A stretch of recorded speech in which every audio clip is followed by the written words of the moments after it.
নারীর ভিতরেও ভাগ আছে।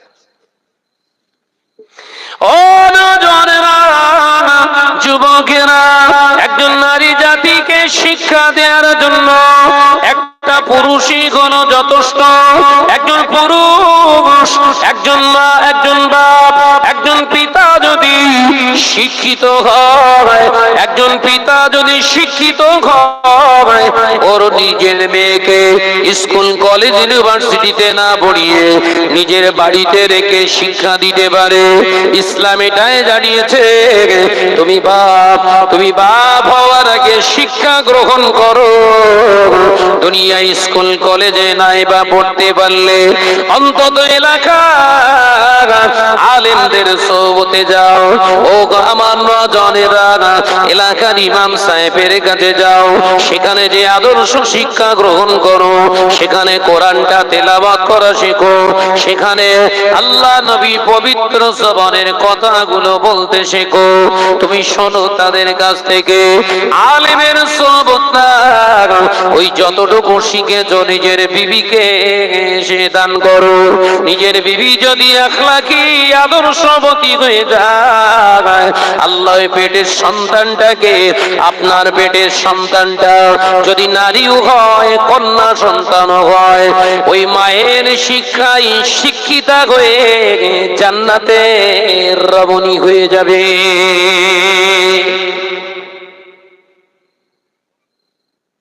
মা বাপকে শিক্ষিত হতে হবে। কোন শিক্ষা? গুলিয়ে ফেললে হবে না বাবা। এ বিরাট চালাকি চলছে। শিক্ষার নামে সব নারী জাতিকে জাহান্নামের রাস্তায় ঠেলে দেওয়া হচ্ছে। কথা ঠিক না ভুল জোরে বলেন? গজল পড়া, কোরআন তেলাওয়াত করা খারাপ? বল না রে বাপ। গজল পড়া, নাত শরীফ পড়া, কোরআন তেলাওয়াত করা খারাপ, হাদিস শরীফ পড়া খারাপ, ভালো জিনিস, কিন্তু পুরুষের জন্য স্টেজ, মহিলাদের জন্য নয়। কথা বুঝতে পারছেন না? নারী জাতি হচ্ছে সন্দেশের জাত, ভালো সুরক্ষিত জায়গায় রাখার জায়গা। ওরা শিক্ষা দেবে কাদের? ওদের কোলে আল্লাহ যে সন্তান দেবে, ওই সন্তানদেরকেও শিক্ষিত হবে। ওদের কোলের সন্তানকে শিক্ষা দিতে দিতে একজন বড় শিক্ষিকা হবে। একবার জোরে বলুন না সুবহানাল্লাহ। তোকে কে বলেছে? প্রশ্ন করছে শাহনাজ ভাই, তাহলে ঘরের মেয়েরা স্কুল কলেজে পড়তে পারবে না? হ্যাঁ, পড়তে পারবে, পড়তে পারবে। যদি মেয়ের নফস কন্ট্রোল করে মেয়ে চলতে পারে, পড়ুক। কত বুঝাচ্ছেন না? ওই কলেজে যাওয়ার নাম করে, গাড়াকুপি হাই স্কুলে যাওয়ার নাম করে, আন্দোলপোতা হাই স্কুলে যাওয়ার নাম করে, ও যদি পার্কে যেয়ে বসে থাকে, ওর ড্রাইভার কে নেবে? কথা ঠিক বলছি না ভুল বলছি? তাহলে শিক্ষিতা হতে যাচ্ছে না বাগান ঠেলতে যাচ্ছে? শরিয়াতে কেন ঘরের মেয়েটাকে বাইরে বের করে দেওয়া পরিপন্থী নয়, সঠিক সিদ্ধান্ত নয়, কেন বাধা দিচ্ছে ইসলাম? বুঝতে পারেননি এখনো? এখনো বোঝাতে হবে। ঘরের মেয়েটা টিউশনির নাম করে চলে যাচ্ছে বেগানা পুরুষের সঙ্গে গল্প করতে, সময় পাস করছে। বলেন অস্বীকার যেতে পারবে? যা আমার সঙ্গে চলে। এলাকায় যত পার্ক, নদীর পাড় ফাড় গুলো আছে, এই বড় বড় ভেড়ি, সেখানে আবার বসার জায়গা করে সব। স্কুল কলেজের টাইমে চলো, দেখিয়ে দেবো চোখে আঙুল দিয়ে। ইসলাম কেন নিষেধ করছে? দুনিয়ামুখী হচ্ছে। ইসলাম সবসময় বলছে দুনিয়া ও মাজরাতুল আখিরাত। একবার জোরে বলবেন না সুবহানাল্লাহ। দুনিয়া হলো মুমিনদের জন্য আখিরাতের সঞ্চয়ের জায়গা। কারণ এই দুনিয়াটা শেষ নয়, মুমিনের জিন্দেগি সব পড়ে আছে আখিরাতে। একবার জোরে বলুন না। দুনিয়া দুনিয়া করে পাগল হচ্ছে মলি সাহেব। দুনিয়া অর্জনের জন্য ঘরের মেয়েটাকে শিক্ষিতা বানাতে যেয়ে যদি আমার ঠিকানা দায়ুসদের কাতারে হয়, লাভ হলো না লস হলো? বলো বলো। মেয়েটাকে শিক্ষিতা বানাতে যে স্কুল কলেজে বড় প্রফেসর শিক্ষিকা বানিয়ে আমি যদি জাহান্নামে চলে যাই, এটা জ্ঞানী জ্ঞানী মানুষদের কাজ ভেস্ত। ওই জন্য দাদা হুজুর পীর কেবলা 4 নম্বর ওসিয়াতে বলে গেলেন, খবরদার গায়ের কোন মাহরম কোন পুরুষকে দিয়ে তোমার ঘরের মেয়েটাকে পড়াবে না। আল্লাহর ওলিরা কম বুঝতেন। শাহনাজকে প্রশ্ন করছো কেন? শাহনাজকে জিজ্ঞাসা করছো কেন? দাদা হুজুরকে গিয়ে জিজ্ঞাসা করো। কথা ঠিক না বুঝতে দেব। দাদা হুজুরকে জিজ্ঞাসা করো, দাদা হুজুরের ওসিয়াত, শাহনাজকে প্রশ্ন করছো কেন? তোমার ঝাড়ের বাঁশ শাহনাজ কাটিনি, দাদা হুজুরের ওসিয়াত একটু বলিছি, তাতে তোমার চরম লেগে গেছে। এই বলছো দাদা হুজুর দাদা হুজুর, দাদা হুজুরের ওসিয়াতটা পড়ো, একবার পড়ো। বললি শাহনাজ খারাপ, খারাপ হয়েই থাকি। দুনিয়ার মানুষের কাছে খারাপ হওয়া হয়তো আল্লাহর দরবারে ভালো হয়ে যেতে পারে। কথা ঠিক না ভুল জোরে বলেন। যুবকেরা, ছেলেরা, বাচ্চারা, ও আমার জরুরি মুসলমানেরা, আল্লাহ নবী তো জানে বাদশাহ হাবিবুল্লাহ নবী জনাবে মুহাম্মদুর রাসূলুল্লাহ সাল্লাল্লাহু আলাইহি ওয়াসাল্লামের দরবারে একজন সাহাবী ঝরঝর করে কাঁদছে। আল্লাহ নবী প্রশ্ন করলে, ও আমার সাহাবী, কি হয়েছে তোমার, রাজানি কেন করো? ইয়া রাসূলুল্লাহ, হাবিবাল্লাহ, আমার জীবনে আমি যা গুনাহ করেছি হয়তো আবার আল্লাহ আমাকে মাফ করবে না, ক্ষমা করবে না। আমি এত নামাজ পড়ি, এত আল্লাহর ইবাদত বান্দি করি, ওই গুনাহ হয়তো আমার আর ক্ষমা হবে না। কেন এ কথা বলো? ও আমার সাহাবীদের, কি হয়েছে, কি গুনাহ করেছো? ইয়া রাসূলুল্লাহ, হাবিবাল্লাহ, আমি তওবা করেছি, কিন্তু তওবার পরে নামাজে যখন দাঁড়ায় সেই অন্যায় রাগাজানির কথাটা মনে পড়ে যায়। তওবা করার পরেও নামাজে দাঁড়াচ্ছি সেই কথা। আল্লাহ নবী বলেছিলেন, ও আমার সাহাবী, ও বাবা তাহিয়াতুল কলবি, কি ব্যাপার, কি এমন দুনিয়ায় পাপ করেছো আমাদেরকে একটু কি বলা যায় না? আল্লাহ নবী মদিনার মসজিদে নবী শরীফে সাহাবায়ে কেরামদের সামনে জিজ্ঞাসা করলেন। হযরত তাহিয়াতুল কলবি রাদিয়াল্লাহু তাআলা আনহু ঝরঝর করে কাঁদতে লাগলেন। ইয়া রাসূলুল্লাহ, হাবিবাল্লাহ, হুজুর, আমি জাহিলিয়াতের যুগে যেমন কন্যা সন্তান জন্মগ্রহণ করলে মায়ের কোল থেকে কেড়ে কেড়ে কেড়ে কেড়ে ওই জীবিত কন্যাকে, নবজাতিকাকে মাটি চাপা দিয়ে দেয়া হতো। ইয়া রাসূলুল্লাহ, হাবিবাল্লাহ, ওই হত্যাকারীদের আমি ছিলাম সরদার। কন্যা সন্তান জন্মগ্রহণ করলে তার মার কাছ থেকে জোরপূর্বক কেড়ে নিয়ে মাটি চাপা দেয়া হতো, তাদের লিডার ছিলাম। ইয়া রাসূলুল্লাহ, হাবিবাল্লাহ, একটা দুটো নয়, আমার নিজে হাতে আমি 69টা পরের সন্তান আমি নিজে হাতে করে খুন করেছি। ইয়া রাসূলুল্লাহ, হাবিবাল্লাহ, আরে একটা সন্তান আমার নিজের ছিল। ইয়া নবী আল্লাহ, ইয়া রাহমাতাল লিল আলামিন, হুজুর, ওই নারীকে, ওই কন্যাকে আমি যখন মারতেছিলাম, ওই 69টা পরের সন্তান মারতে আমার অত কষ্ট হয় না। এই সন্তানটা আমার নিজের সন্তানকে মারতে যে কষ্টটা পেয়েছিলাম, ইয়া রাসূলুল্লাহ, হাবিবাল্লাহ, হুজুর, আমি তওবা করেছি, ইসলাম কবুল করে তওবা করেছি। ইয়া রাসূলুল্লাহ, হাবিবাল্লাহ, আমি নামাজে যখন দাঁড়াই, আল্লাহু আকবার বলে তাকবীরে তাহরিমা করি, ওই নামাজের ভিতরে ওই 69টা কন্যার কথা মনে আসে না। আমার যে একটা কন্যাকে আমি নিজে হাতে করে কতল করেছি, ইয়া রাসূলুল্লাহ, হাবিবাল্লাহ, সেই সন্তানের চিৎকারের আওয়াজ এখন এখনো আমার কানে বাজে। ইয়া রাসূলুল্লাহ, হাবিবাল্লাহ, হয়তো আমার জীবনের গুনাহ আল্লাহ মাফ করবেন না। জোর করে কাঁদছে। আজও কিন্তু সন্তান হত্যা হচ্ছে। এই কথা বলছেন দেখেন না, আইমে জাহেলিয়াতের যুগে হতো, এ যুগেও হয়। কথা ঠিক না ভুল জোরে বলেন? তার প্রথম কারণ, ঘরের মেয়েগুলোকে বার করে দিয়েছি স্কুল কলেজে, যাও নার্সিং হোমে খোঁজ নাও, যুবতী মেয়েরা কি করে ওষুধের দ্বারা অবসান করছে।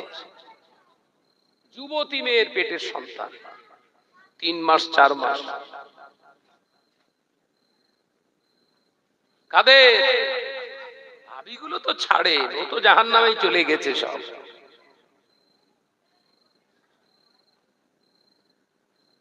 এই নাগনা সেই জাহিলিয়াতের সেই সিস্টেম আবার আমাদের দ্বারা শুরু হচ্ছে। তারা সন্তান জন্মালে কবর দিত, আর মায়ের পেটে থাকা অবস্থায় আমরা কবর দিচ্ছি। কথা বুঝতে পারেননি?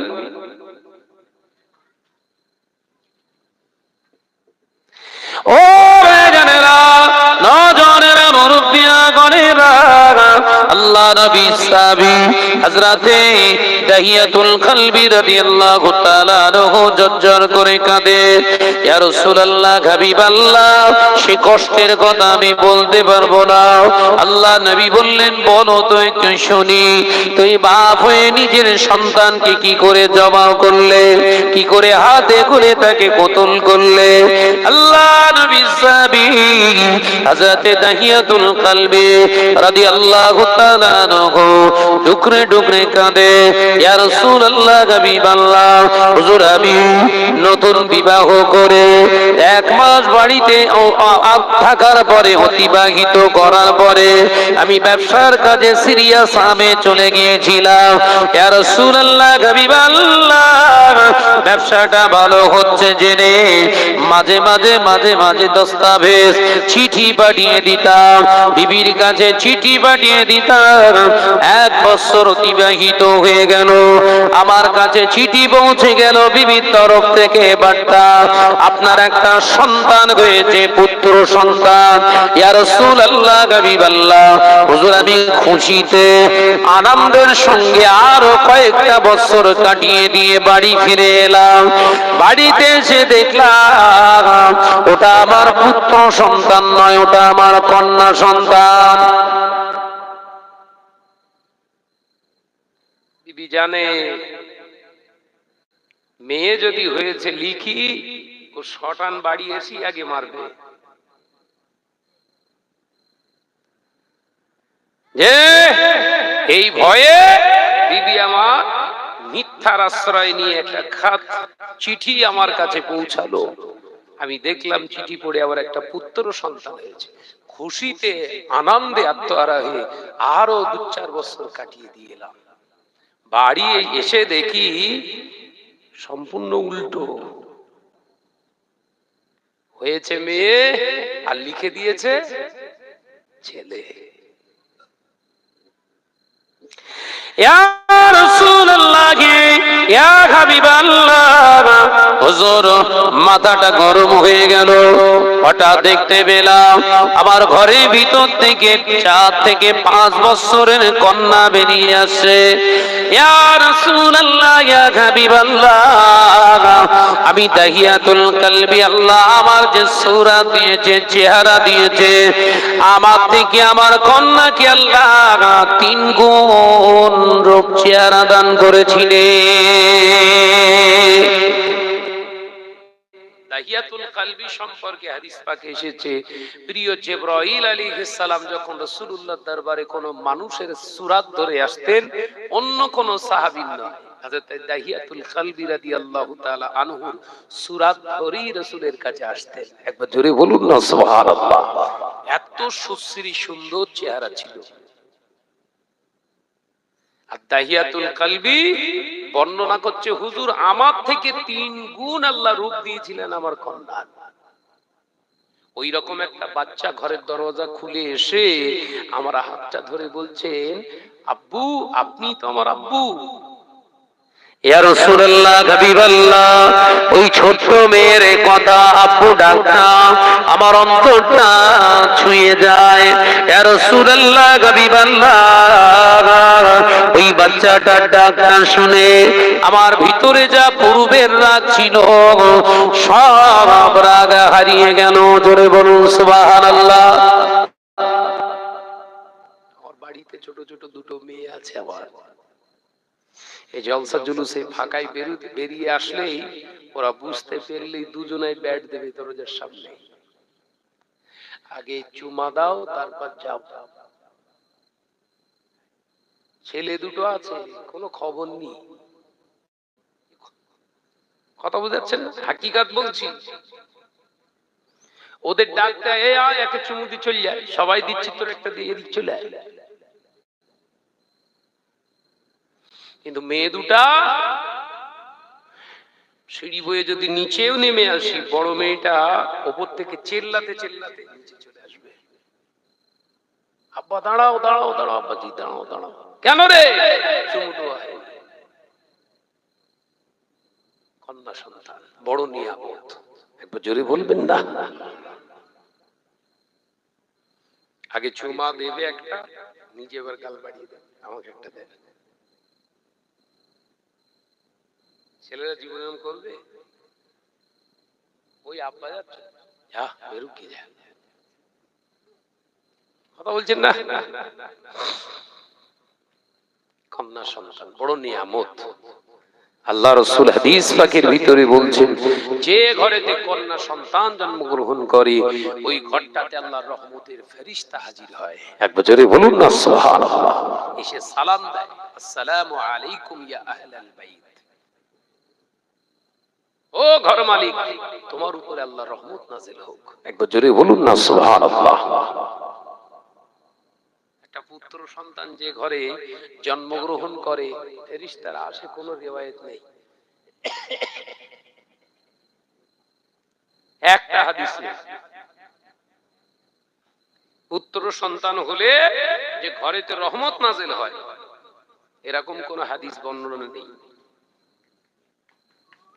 বরঞ্চ কিতাবের ভিতরে এসেছে ওই সন্তানটা কন্যা সন্তান জন্মগ্রহণ করলে দুইজন রহমতের ফেরেশতা এসে সালাম দিয়ে ঘরের ভিতরে ঢুকে গিয়ে ওই কচি বাচ্চার মাথার উপরে হাত বোলায় আর বলে, আল্লাহর রহমত তোমার উপরে নাযিল হোক।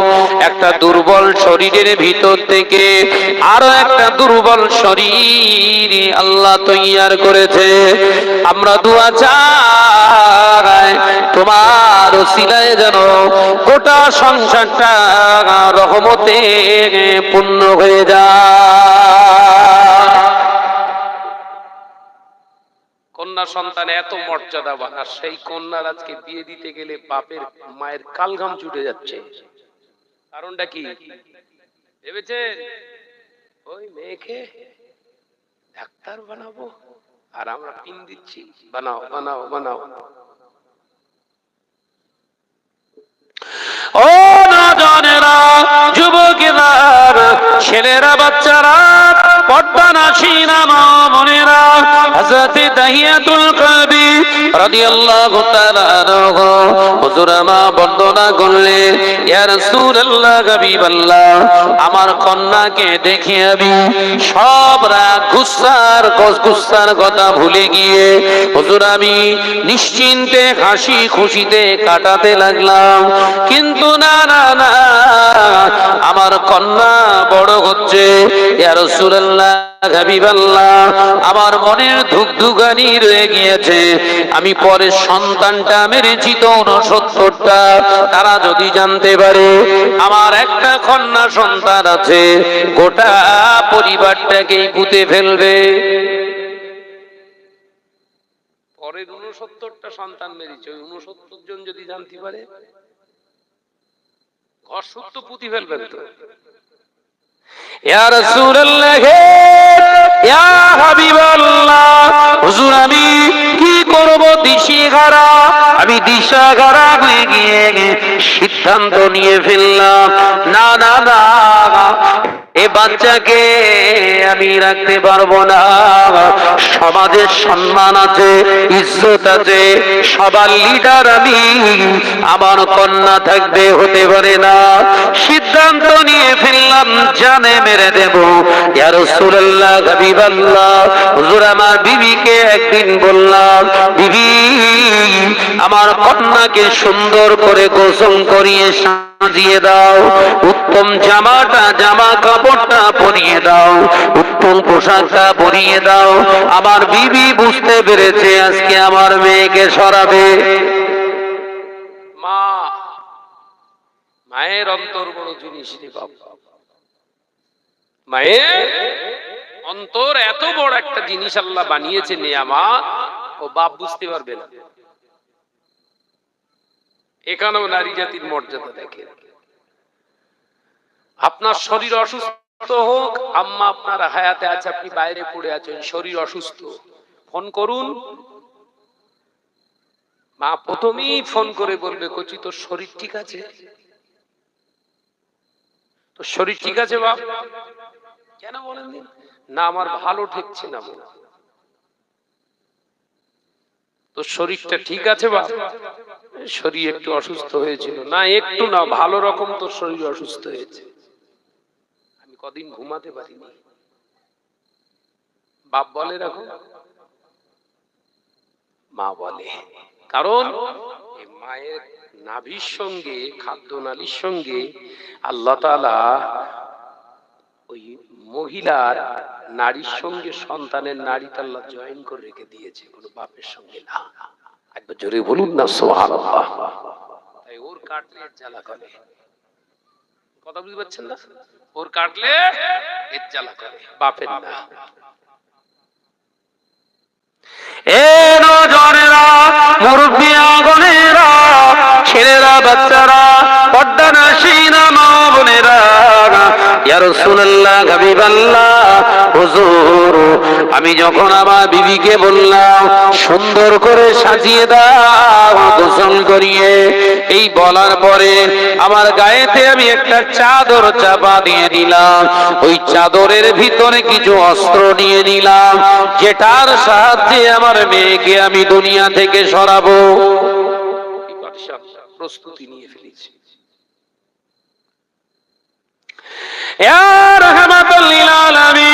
হুজুর আমি আমার সন্তানকে ঘর থেকে বেরিয়ে নিয়ে যাব, এমন সময় স্ত্রী জোরে জোরে কাঁদতে শুরু করলে। মা, জনম দুঃখিনী মা, গর্ভধারিণী মা, কেঁদে কেঁদে বলে, স্বামী গো, সন্তান নিয়ে যাচ্ছে, আমার মনে হয় ওই সন্তানটা আর আমার কোলে ফিরবে না। ওগো আমার স্বামী, আমার সন্তানটাকে আপনি মারবেন না। আমি স্ত্রীকে আলগা চালাকি করে রাগ দেখাতে লাগলাম, তুমি অতিরিক্ত বুঝতে যাও, কথা বলো না। বিবি আমার ভয়ে গিয়েছে, আমার কন্যা আমার হাত ধরে পাড়ি দিতে লাগলাম। মরুচিকা ময়দানে পার করে একটি পাহাড়ের পার দেশেতে দাঁড়িয়ে পড়লাম। মেয়ে আমার প্রশ্ন করলেন, আব্বা আমরা কোথায় যাব? আমি ওই সময় বললাম, মেয়ে দাঁড়া মা, তোর জন্য একটা ভালো খেলা দেখাবো, এই জন্য এসেছি। কি খেলা দেখাবে আব্বা জান? ইয়া রাসূলুল্লাহ, হাবিবাল্লাহ, আমি বালুরাশি গুলো আমার গায়ে চাদর সরিয়ে দিয়ে, আমার কাছে থাকা অস্ত্র দিয়ে বালুরাশি গুলো খুঁড়ে খুঁড়ে গর্ত করতে লাগলাম। হুজুর আমার গা থেকে যখন ঘাম পাসিনা বার হচ্ছিল, ইয়া রাসূলুল্লাহ, হাবিবাল্লাহ, ওই মেয়েটা আমার ছুটে ছুটে ছুটে ছুটে ছুটে ছুটে আমার কাছে এসে আমার গায়ের পাসিনা গুলো নিজের নতুন জামাটা খুলে মুছতে শুরু করলে। দয়া, ওই ছেলে থাকলে জীবনে কোনোদিন গায়ের ঘাম মুছে দেবে না, কথা বুঝাচ্ছেন না? গতকালকে আমার ছোট মেয়েটা আর বড় মেয়েটা খুব দুষ্টুমি করছে জানেন। একটার বয়স এই 8 রানী আর একটা 4। বড় মেয়েটা খুব দুষ্টুমি করছে, এইটা দিতেই হবে দিতে। আমি বললাম এক কাজ করো, ওই যে ছুরি তোলা রয়েছে না, ওই ছুরিটা পার দিয়ে আমি গলা উঁচু করছি, কেটে দে। বড় মেয়েটা শটান ঘরের ভিতর ঢুকে যে দরজা বন্ধ করে হাউ হাউ করে কাঁদছে। সময় সময় পরীক্ষা করবেন। ছোট মেয়েটাকে বলছি মনা আম্মু তুই যা বটিটা লিয়ে আমার একটু জয় করতে দি, যা। ছুটে এসে জড়িয়ে ধরে চুমা খাচ্ছে আর বলছে বলতে নেই এমন কথা, বলতে নেই। কে বুঝছে? ছেলেদের বললি এক চান্স ঝেড়ে দেবে। কথা বলছেন না কেন? কেন বলেন দিন? কেন?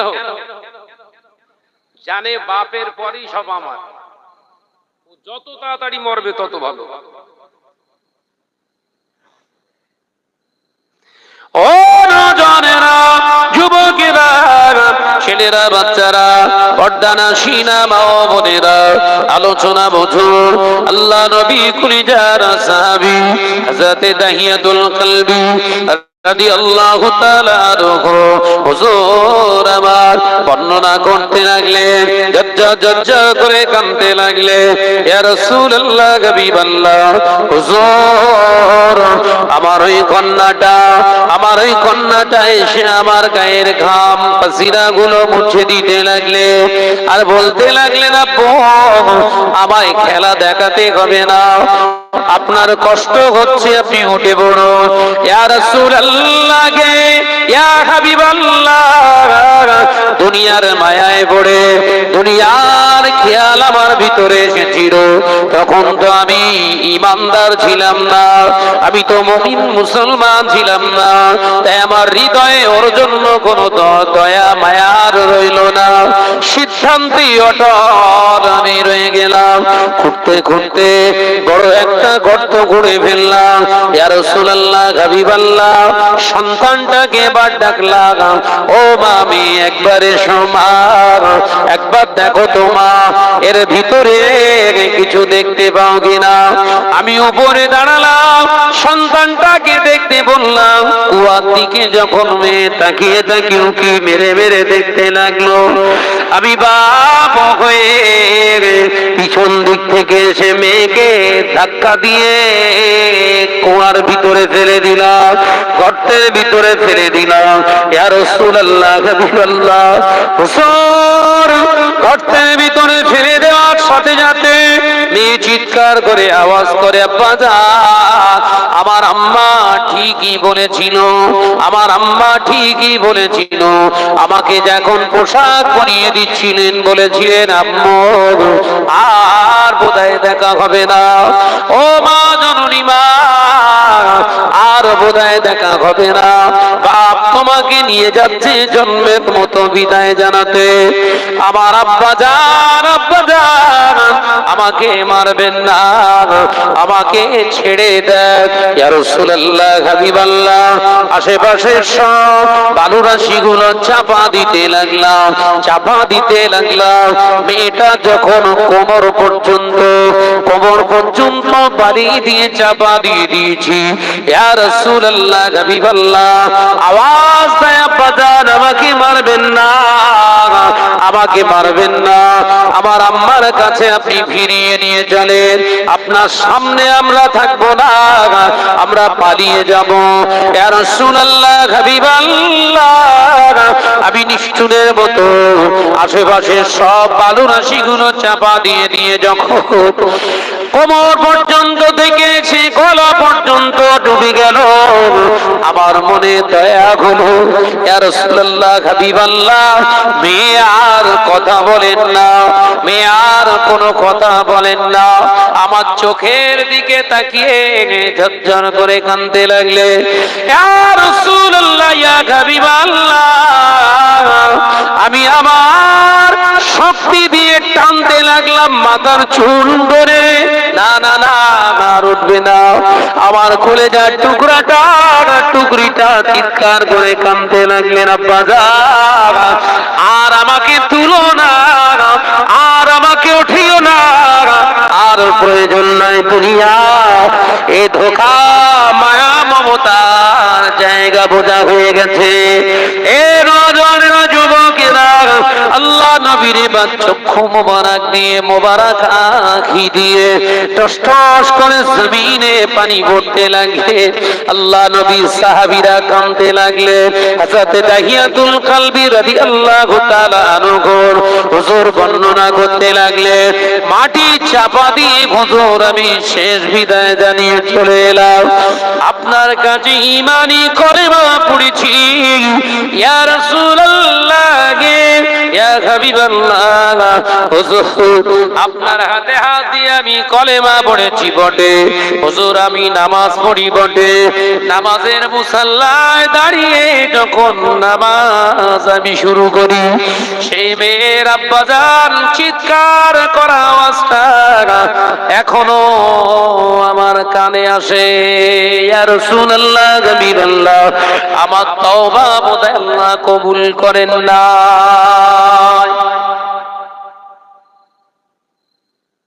ঝরঝর করে কাঁদছে, আল্লাহ রাসূলের চোখ দিয়ে টস টস করে পানি পড়ছে।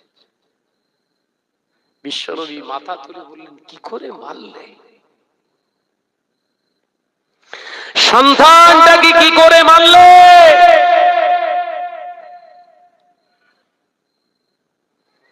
যে সমস্ত নারীরা পেটের সন্তানকে ওষুধের দ্বারা কিংবা ডাক্তারের কাছে যে অবাসন করে, এরা হলো খুনি, এরা হলো খুনি। ময়দানের মাহশরে আল্লাহ রাসূলের পাক সাবানে হাদিস থেকে পাওয়া যায়, এই নারীদের কাতার হবে খুনিদের কাতারের সঙ্গে। একটা শিশু সন্তানকে ভ্রূণ অবস্থায় যারা হত্যা করে, সে একটা শিশুকে হত্যা করল না, তাম পৃথিবীর শিশুকে হত্যা করেছে।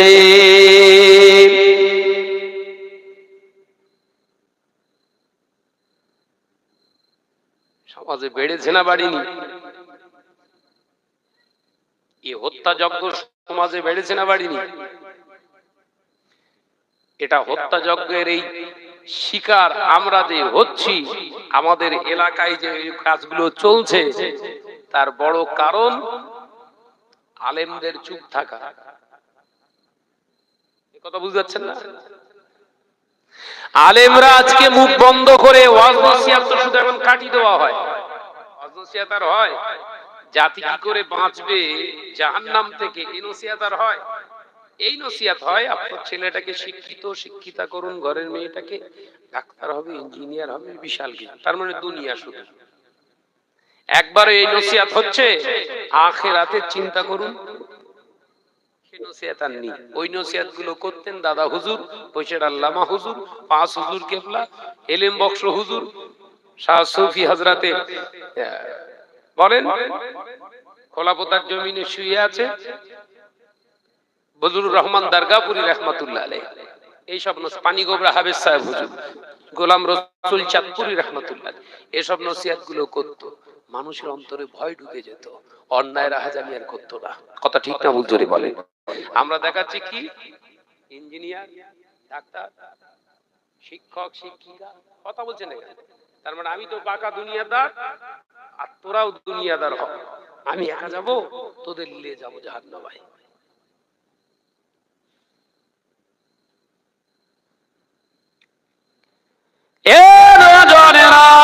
আল্লাহ নবী দীর্ঘক্ষণ কোন শব্দ করলেন না। আল্লাহ নবী চুপটি মেরে বসে রইলেন। আল্লাহ নবীকে বললেন, ইয়া রাসূলুল্লাহ, হাবিবাল্লাহ, আপনার মোবারক হাতটা আবার একবার দেন, আমাকে তওবা করান। হুজুর আপনার হাতে হাত দিয়ে আমি আবার একবার কলেমা পড়তে চাই।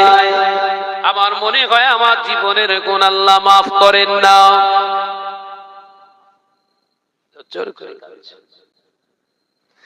আল্লাহ নবী মোবারক সেটাকে আপনি করে জমিনের দিকে গেট করে রেখেছে। এমন সময় জিবরাইল আলাইহিস সালাম এসে হাজির হয়ে যান। জোরে বলুন সুবহানাল্লাহ। আল্লাহ তাআলা কোরআনের আয়াত নাযিল করে দিলেন, বিসমিল্লাহির রহমানির রহিম, কুল ইয়া ইবাদিয়াল্লাযীনা আসরাফু আলা আনফুসিহিম লা تقنطوا من رحمة الله إن الله يغفر الذنوب جميعا إنه هو الغفور الرحيم জোরে বলুন সুবহানাল্লাহ। আয়াতে কারিমা নাযিল হলো প্রিয় জিবরাইল আলাইহিস সালাম এসে হাজির। আসসালামু আলাইকা ইয়া রাসূলুল্লাহ, হাবিবাল্লাহ। হুজুর আপনি চিন্তিত হবেন না, হুজুর আপনি বিসম্মিত হবেন না, হুজুর আপনি ভারাক্রান্ত হবেন না। আপনি বলুন, কুল ইয়া ইবাদিয়াল্লাযীনা আসরাফু আলা আনফুসিহিম লা তাকনাতু মির রাহমাতিল্লাহ। এ নওজওয়ানেরা, যুবকেরা, আল্লাহ পাক সাহাবীর জন্য শুধু নয়, তামাম পৃথিবীর মুসলিমদের জন্য আয়াতে কারিমা নাযিল করে দিলেন।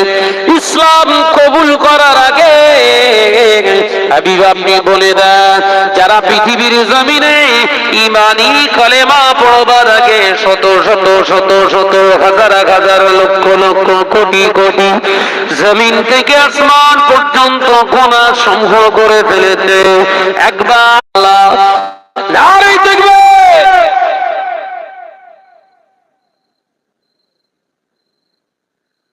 একবার তওবা করতে বলো। আমি সব সময় খোলা, একবার জোরে বলো। শর্ত হলো ফিরে আসতে হবে। পাপ করেছো, অন্যায় করেছো, রাহাজানি করেছো, মিথ্যা করেছো, জোর চুরি করেছো, তোর ঠেলেছো, পরের মেয়ে সর্বনাশ করেছো, আল্লাহর কাছে ক্ষমা চাও। আর যার কাছে অপরাধ করেছো তার কাছে ক্ষমা চাও। এক ওয়াক্ত নামাজ পড়নি, দুই ওয়াক্ত নামাজ পড়েননি, হজ করার সামর্থ্য ছিল হজ করেননি, যাকাত দেওয়ার সামর্থ্য ছিল যাকাত দেননি, এগুলো সব আমি আল্লাহ আমার কাছে অপরাধ করেছিস, ক্ষমা চা, সব মাফ করে দেব। একবার জোরে বলবেন না সুবহানাল্লাহ। কিন্তু ভাইয়ের সম্পত্তি মেরে খেয়েছিস, বোনের ফারায়েজ ফাঁকি দিয়েছিস, অপর গরিবের উপরে জুলুম করেছিস, পাওনাদারের পাওনা মেটাসনি, দুনিয়ার জমিনে অন্যায় রাগাজানি করেছিস, অপরের মেয়ের ইজ্জত লুণ্ঠন করেছিস, ও যতক্ষণ না ক্ষমা করবে আমি আল্লাহ ক্ষমা করতে পারবো না। সুবহানাল্লাহ। এখানে না শেষ করে ফেলে বাবা, এই অপরাধগুলোর জন্য ওই বান্দার কাছে আগে মাফি চাইতে হবে। হ্যাঁ, এই অন্যায়ের গুলোর জন্য আল্লাহর কাছে নয়, কার কাছে? বান্দার কাছে। হুকুকুল্লাহ, নামাজ, রোজা, হজ, যাকাত, এগুলোর বলা হয় হুকুকুল্লাহ, আল্লাহর হক। হুকুকুল ইবাদ আইয়াফি হুকুকুন নাস, মানুষের হক আছে। হুকুকুল্লাহ আদায় করে হুকুকুল ইবাদটা যদি না দেখেন, জিন্দেগিতে আল্লাহওয়ালা হতে পারবেন না। কথা বুঝতে পারছেন না? নামাজ পড়ছেন, তাহাজ্জুদ পড়ছেন, রোজা করছেন, 12 মাস রোজা রেখেছেন, কয়েকটা দিন বাদে যেগুলো রোজা রাখা আপনার জন্য আমার জন্য আল্লাহ হারাম করেছে, বাকি দিনগুলো সব রোজা রেখেছেন। কিন্তু আপনার প্রতিবেশী গরীব, প্রতিবেশীর হক নষ্ট করেছেন, আপনাকে ক্ষমা করেনি। এই টোটাল সারা বছর রোজা রেখে সারা বছর ধরে জিকির আজকার করার পরেও আল্লাহ বলছে আমার কিচ্ছু করার নেই, ওই টিকিটও দেবে। কি বুঝছেন? গরিবের হক মেরেছো। হে জুরুলের মুসলমানেরা, যাকাতের টাকা জরুরির গ্রামের এতিম গরিব মিসকিনেরা পেল না, শাহনাজের প্রতিষ্ঠানে দান করেছিস। জরুরির মুসলমান, এই শাহনাজ শুনে রেখে দেখ, যদি তোর জরুরির মুসলমানেরা ওই টাকার ভাগিদার, ওকে যদি হক নষ্ট করে শাহনাজ বড় হুজুরের মাদ্রাসায় দান করিস, তোর এই জাকাতের টাকা তোর মুখে ছুড়ে মারব। কথা বুঝছে? এইসব হক মারা কারবার চলছে না চলেনি? ঝুরুলির জাকাতের টাকা ঝুরুলির মানুষরা আর পাচ্ছে না, এত পরিমাণে সব হাঙর বেরিয়েছে, শুধু বলছে আমার লিয়া, আমার দে। এই কথা বলছেন না কেন? আমার প্রতিষ্ঠানে দে, দে, লিয়া, সব লিয়া। ও হুজুরও জাহান্নামায় যাবে, আর এই যে জাকাত দিচ্ছে এও যাবে জাহান্নামায়। কারণ এই ঝুরুলির জাকাতের টাকা প্রথম হকদার হচ্ছে ঝুরুলির মানুষ। মাথায় ঢোকাতে পারছি না, মাথায় ঢুকছে? বললে অনেকের চরম লেগে যাচ্ছে, কারবার বন্ধ হয়ে যাচ্ছে তো। কথা বুঝতে পারছেন না? ঝুরুলি থেকে যদিও 1 লক্ষ টাকা আসতো, শাহনাজের ওয়াজের কারণে 50,000 হয়ে গেছে। জাকাত দেয় কেন মানুষ? আল্লাহর হুকুমটা পালন করার জন্য তো। এখন যখন আল্লাহর হুকুমটা সঠিকভাবে মূল্যায়ন করার রাস্তা শুনে ফেলেছে, জেনে ফেলেছে, বন্ধ করে দিয়েছে। এবার শাহনাজের উপরে কোপ চালা। শরিয়তের বিধান, আমি শাহনাজের যদি 50,000 টাকা জাকাত হয়, প্রথম নাম্বার আমার খোঁজ নিতে হবে আমার রক্তের মানুষ, বংশের মানুষের ভিতরে, আত্মীয়র ভিতরে কে গরিব আছে, ওই জাকাতের পাওনাদার সে। কথা বোঝাতে পারলাম না? এরকম দেখে দিচ্ছে, আরে দেখার সময় নেই, আমরা যা রাগ করে বেরিয়েছি, আপনাদের পিছনে তাকানোর সময় নেই, মাল দে আছে। কথা বলছেন না কেন? আমি ঠিক বলছি না ভুল বলছি? তৈরি করে বলছি না বাস্তব?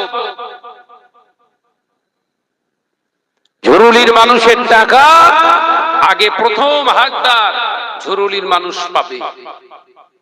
ঝুরুলির মানুষের আগে প্রথম হকদারকে আমি শাহনাজ, আমার রক্তের কোন বংশের কোন আত্মীয়র ভিতরে কে ওই রকম জাকাতের পাওনাদার আছে, আমাকে খোঁজ করতে হবে। ওরা আসবে না, আমাকে যেতে হবে। জাকাত দেওয়ার সিস্টেম কি? আমি শাহনাজ জাকাতের টাকা দিই, আমার দেয়ার শরিয়াতের সিস্টেম অনুপাতে কি, এই আমার খোঁজ নিতে হবে এলাকায়, গরিবের বাড়ি। কচি জাকাতের টাকা নেবে তোমরা? অভাব দারিদ্র আছে, গিয়ে তাদের বাড়িতে যে খোঁজলি, এই লি বাবা তুই জাকাতের টাকা। এক জায়গায় ওয়াজ করেছে, একজন উঠে বলছে, হুজুর ও যদি মদ খায়। কত বলছে যে যার জাকাতের টাকা দেবো যদি মদ খায়, ও গরিব মদখোর, কার তো দয়া চলবে না? কে বলে চলবে নাকি? ও মদ খায়, ওর বউ খায়, বলে না ওর বউ খায়, ওর 6 বছরের বাচ্চাটা মদ খায়, ওর 12 বছরের মেয়েটা মদ খায়, যা ওর বিবির হাতে টাকাটা দিয়ে আয়। কথা বলছেন না কেন? চুপ হয়ে গেছে, এই বলিছি চুপ। বলছো ও তাহলে ঠিক আছে,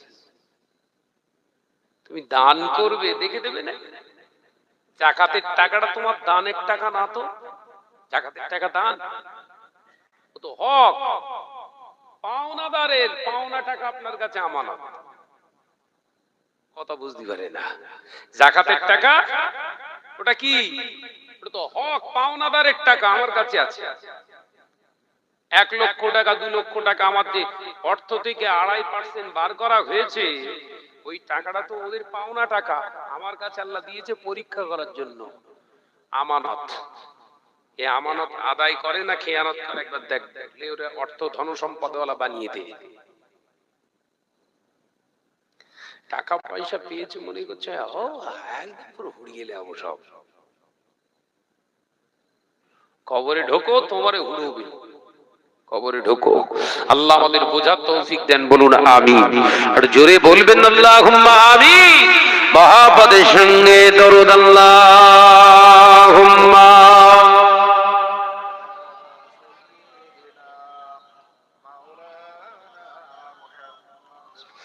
ওয়া আলা আলি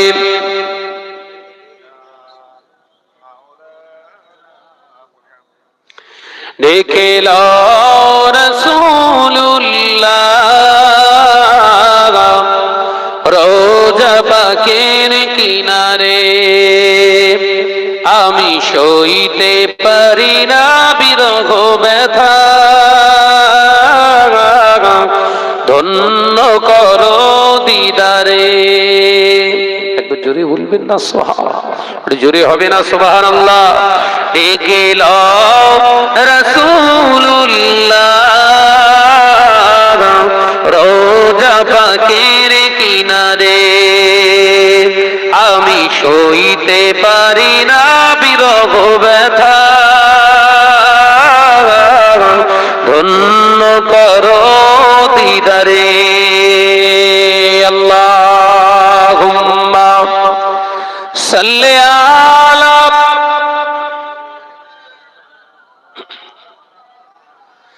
ওয়া আলা আলি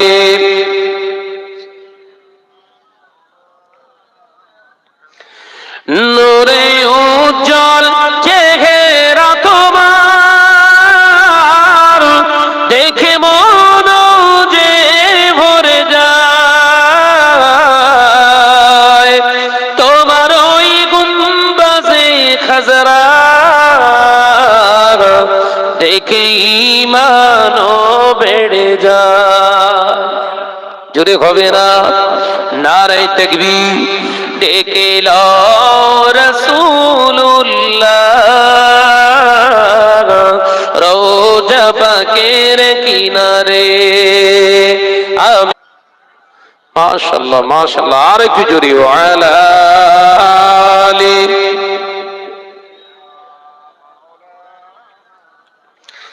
আমার নওজওয়ানেরা, যুবকেরা, ছেলেরা, বাচ্চারা, পর্দানাসীনা, আমার স্নেহা গর্ভধারিণী জনম দুঃখিনী ধার্মিকা মা ও বোনেরা, দেখা যাবে কিয়ামত যে খুব কাছে, তার ৭০টা সিমটম তোমরা দেখতে পাবে, নমুনা। আমার চোখে, আমার দৃষ্টিতে, কোরআন হাদিসের উপরে নির্ণয় করে, অ্যানালাইসিস করে যেটা জানতে পারলাম, বুঝতে পারলাম, প্রায় ৬৫টা এসে গেছে। বুঝতে না কটা? ৬৫টা মোটামুটি আলামত প্রকাশ হয়ে গেছে। ৬৫টা আলামত। এই ৭০টা আলামতের ভিতরে আল্লাহ রাসূল বলেছিলেন, বাবা সাহাবীরা, এমন একটা দিন আসবে কিয়ামতের পূর্বে দেখতে পাবে নারী পুরুষদের ভিতরে আর কোনো পর্দা থাকবে না। কিয়ামত সংগঠিত হবার পূর্বে দেখবে নারী পুরুষের ভিতরে আর পর্দা থাকবে না। আজ থেকে ৩৫ বছর আগে চলে যান, এলাকায় জলসা জুলুস হলে ঘরের মেয়েরা ফাঁকায় বেরোতো,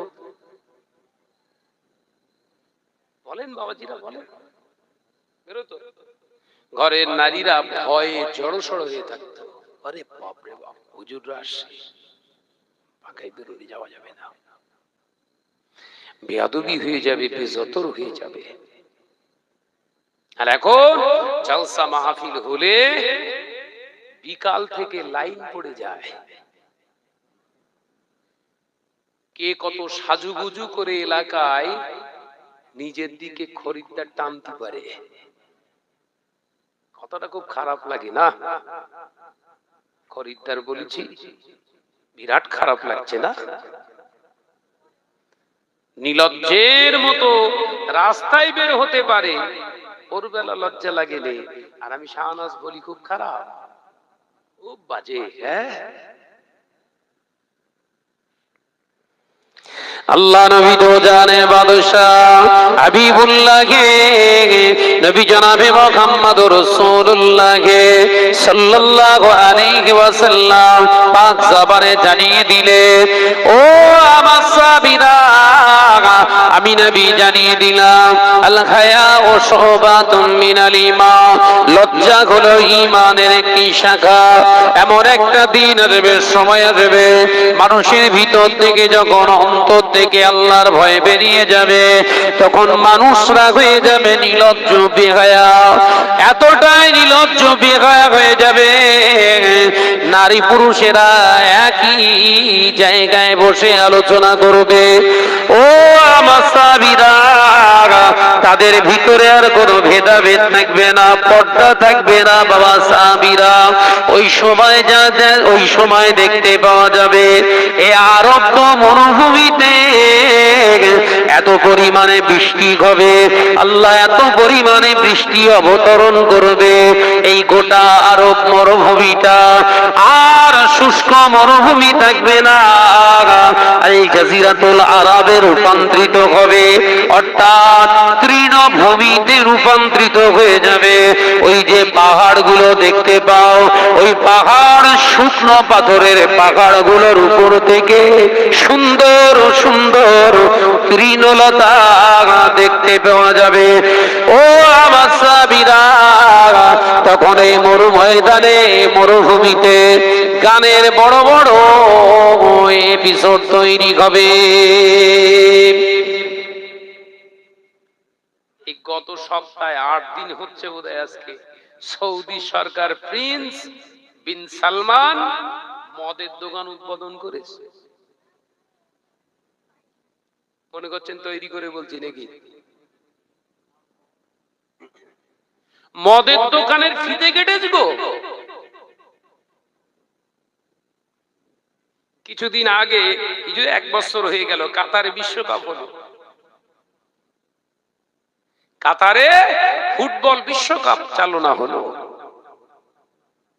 2018 সালে 19 সালে 2 বছর মিলে টোটাল সৌদিতে 157 খানা সিনেমা হলের এপিসোড তৈরি হয়েছে।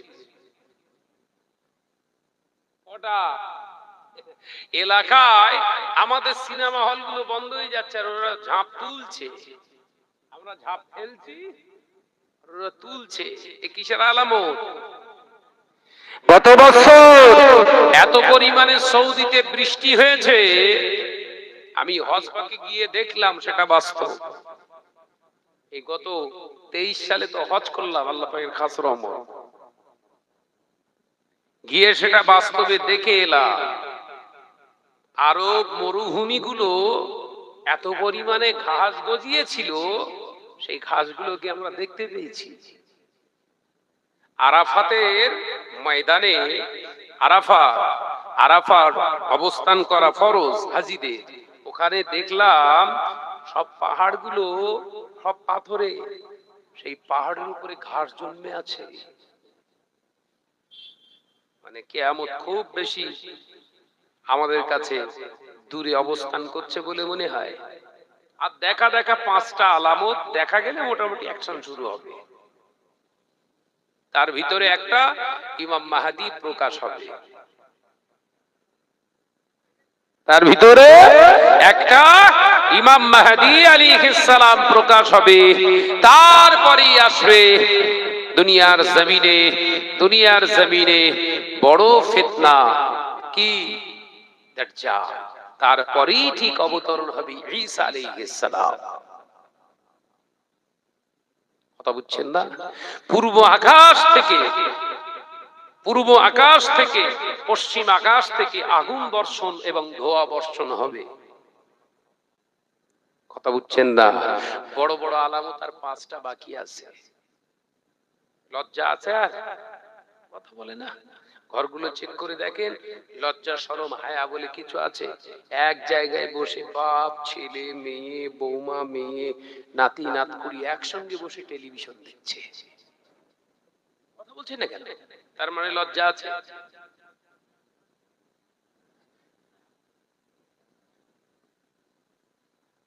বিশ্বনবী বললেন মসজিদগুলো হবে বিরাট আলিশান বড় বড় মসজিদ হবে, নকশাওয়ালা মসজিদ। মুসল্লি হবে, মসজিদ ভর্তি মুসল্লি, ইমানদার পাওয়া যাবে না। আলোচনা বুঝতে পারেন?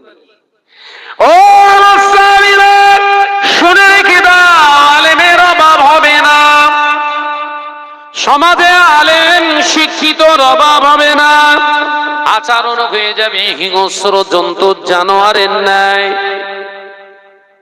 হয়েছে না হয়নি? কথা বলেন না। একজন আলেম আর একজন আলেমকে বাজে বাজে মন্তব্য স্টেজ থেকে করছে না করে? এই কথা বলছে না কেন? তার মানে তো অন্তরটার ওর ভিতরে আর কি হিংস্রতার কিছু বাকি আছে।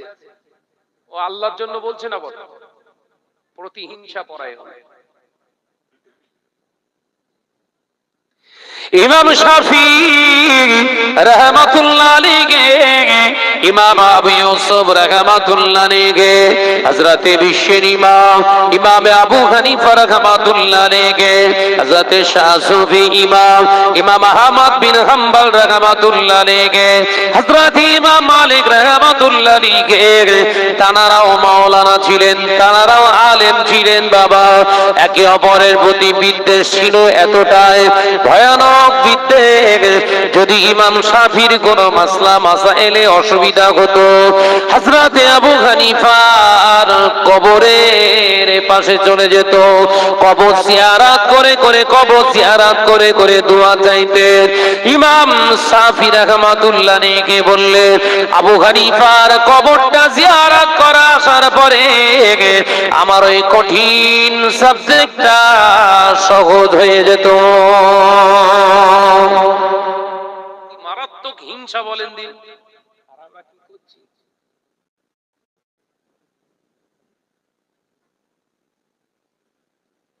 প্রতিহিংসা পরায়ণ আলেম কখনো ওলি হয় না। এই কথা বুঝতে পারছেন না? প্রতিহিংসা পরায়ণ আলেম কখনো ওলি হয় না, নিন্দুক কখনো পীর হয় না। লিখে রাখে ভালো করে। আল্লাহর ওলির দরবারে থেকে আমি গুনাহগার শাহনওয়াজকে আল্লাহ একটু বড় করেছে। শাহ সুফি বাংলা আসামের হাজী মুফতি আজম আব্বাজান মিজলা হুজুর পীর কেবলার দরবারে থাকতেন। পরনিন্দা শুনলে দূর দূর করে তাড়িয়ে দিতেন। চল চল চল চল চল। এখানে নিন্দার জায়গা না, ইবাদতের জায়গা, শিক্ষার জায়গা। শিক্ষা নিতে এসেছো, সবক দাও, বেরিয়ে যাও। আর আমাদের সব দরবারে বল না রে বাবা, আমাদের দরবারে এক একটা টিম তৈরি করে গেছি শুধু গীবত করার জন্য। এক একটা এরা মিডিয়া সেট করে রেখে দিয়েছি গীবত ছড়ানোর জন্য। দাবি করছি পীর। এ কথা ঠিক না বুঝছো রে? বলে পীর বলে দাবি তুমি করতে পারো। তুমি দালাল মিডিয়াকে লাগিয়ে দিয়ে পীর হবার চিন্তা ভাবনা তোমার ভিতরে থাকতে পারে, হাকিকাতে কিন্তু খাতা কলমে নেই। মাথার ভিতরে এটাকে ঢুকিয়ে রাখো। হুজুর সাজা যায়, হুজুর হতে গেলে আমানি ছেলে তবে পান্তা। গোদা বাংলায় কথা আছে না? এলেম থাকলে অলি হওয়া যাবে, ধারণাটা ভুল।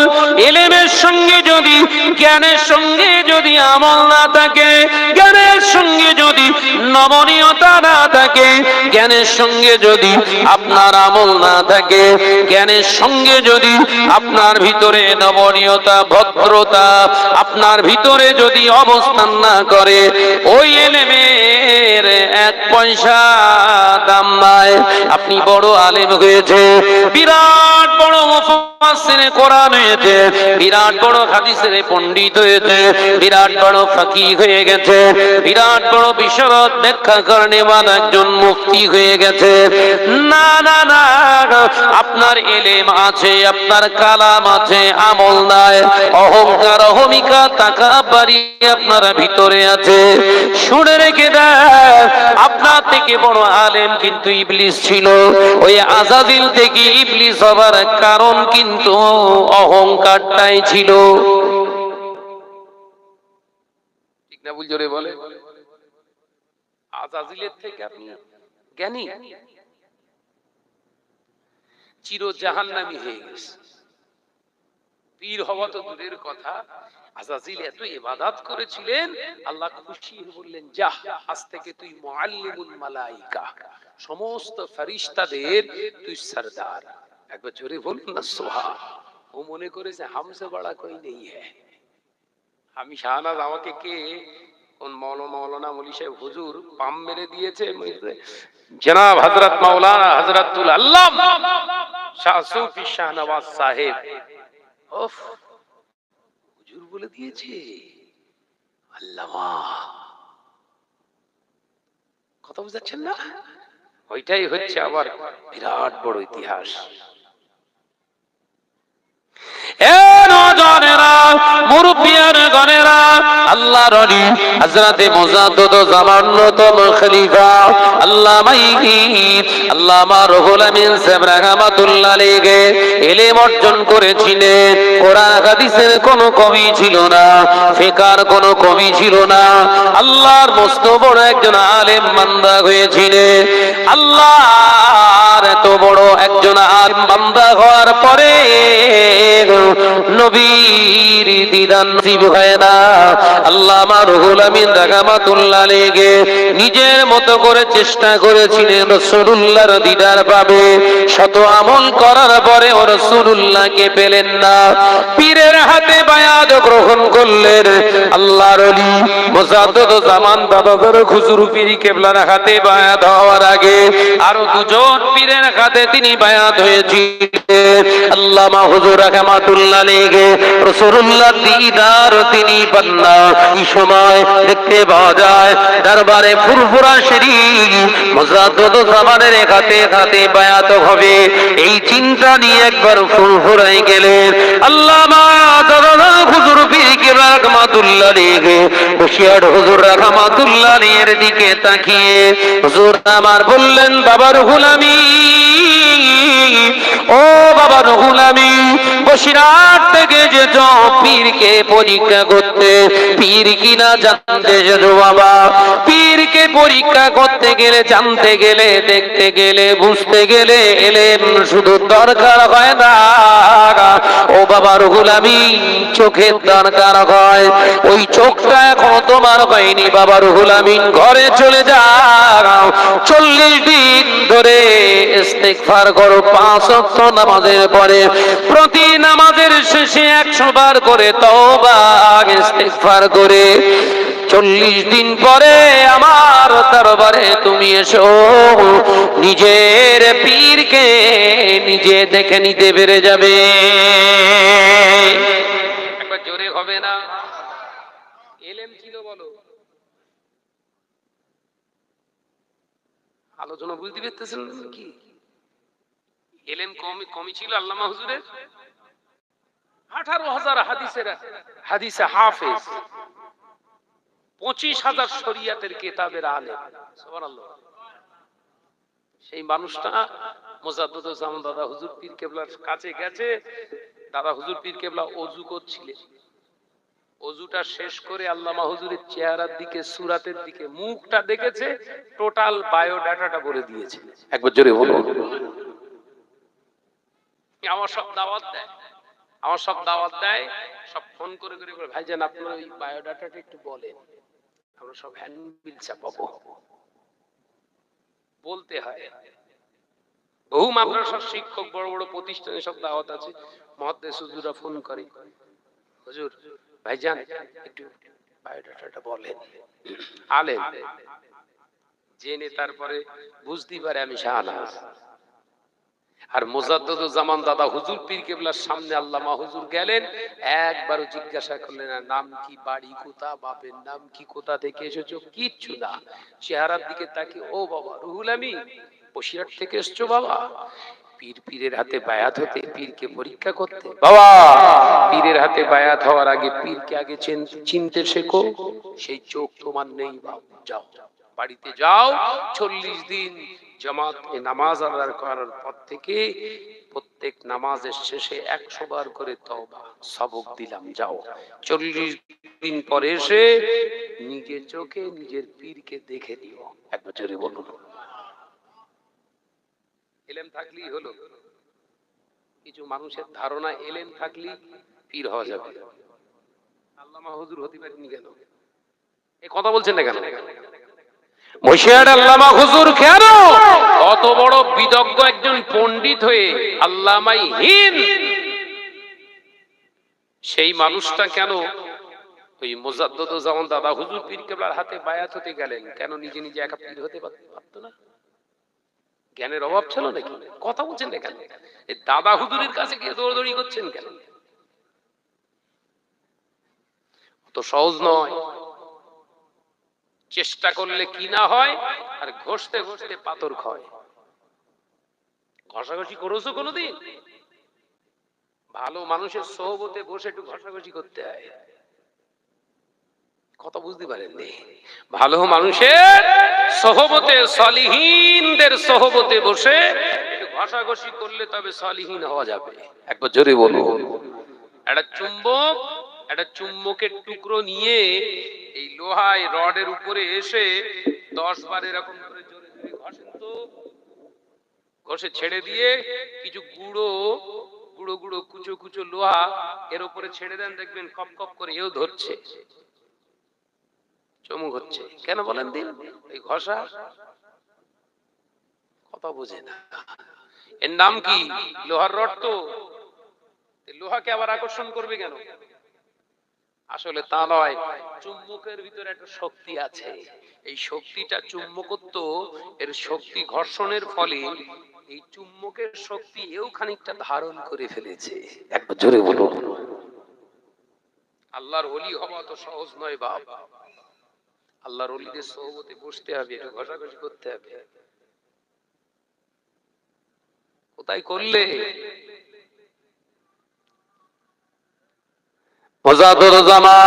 আমির শরিয়াত আলা হযরত দাদাজান হুজুর পীর কেবলা রাহমাতুল্লাহ আলাইহি কাছ থেকে হুজুর কোনো কথা বললেন না।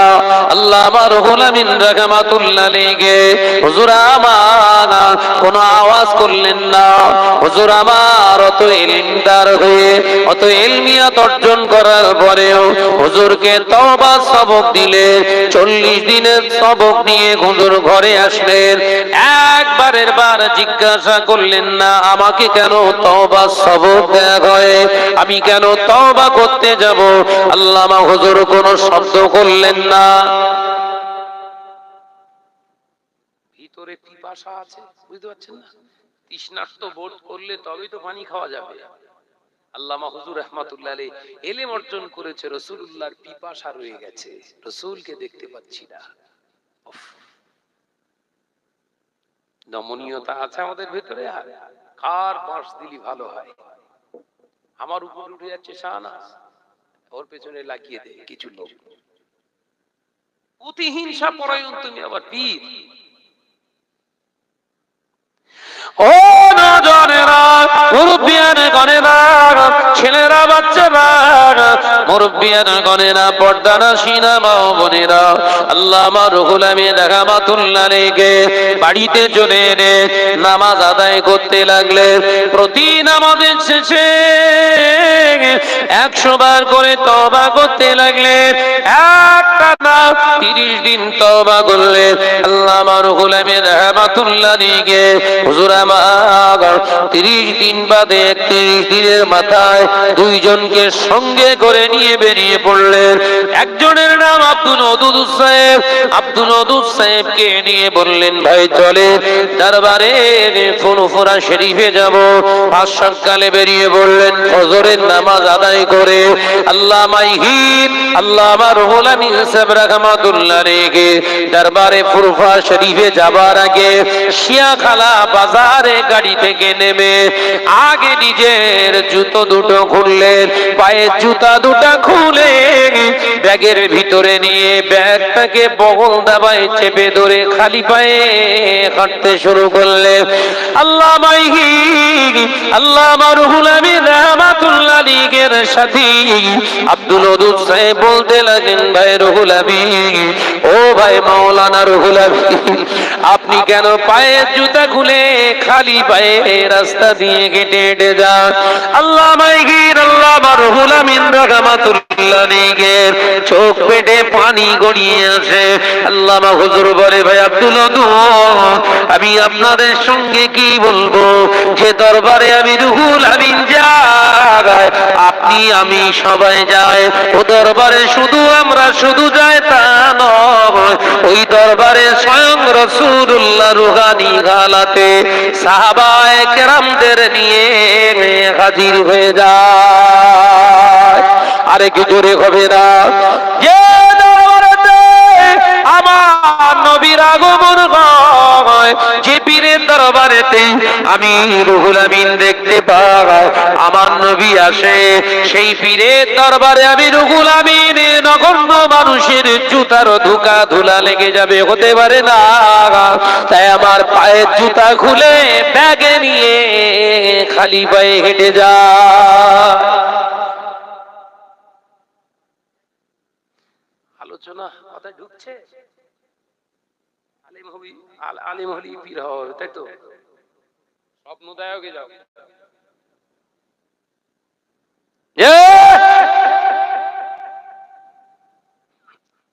সমাজের মুখে মনে করছি আমি সারা ক্যামেরা রয়েছে, মানে আমার পীর হওয়ার কোনো অসুবিধা নেই। কথা বুঝাচ্ছে না? 2-4 লাইন লিখে দিয়ে আমি শাহনাজের একটা ফটো ছেড়ে দিয়ে হাক্কানি পীর লাগিয়ে দিলাম, ইন্টারনেটে ঘুরছে। কথা বুঝাচ্ছে না? হবে পীর হবে তো? হ্যাঁ, সমাজের মানুষের কাছে ধোকা দেয়া যাবে, সমাজের কিছু মানুষ গ্রহণ করে নেবে, হ্যাঁ পীর, কিন্তু আদাতে রসুলের সঙ্গে আল্লাহর সঙ্গে সম্পর্কটা টোটাল বন্ধ, জায়গায় খুব পড়ে যাবে। কথা বুঝছেন না? জায়গায় ঠিক দেয়াল তোলা আছে। ইন্টারনেটে ছেড়ে দিয়েছিলেন ওই দেওয়ানবাগি বলে বাংলাদেশে পীর, ওর এখনো ভক্ত আছে না? না, দেওয়ানবাগি এরা এরকম বসে থাকলে মনে হয় যে দুনিয়া নিয়ে বসে আছে। কথা বলে না কেন? ও তো পীর।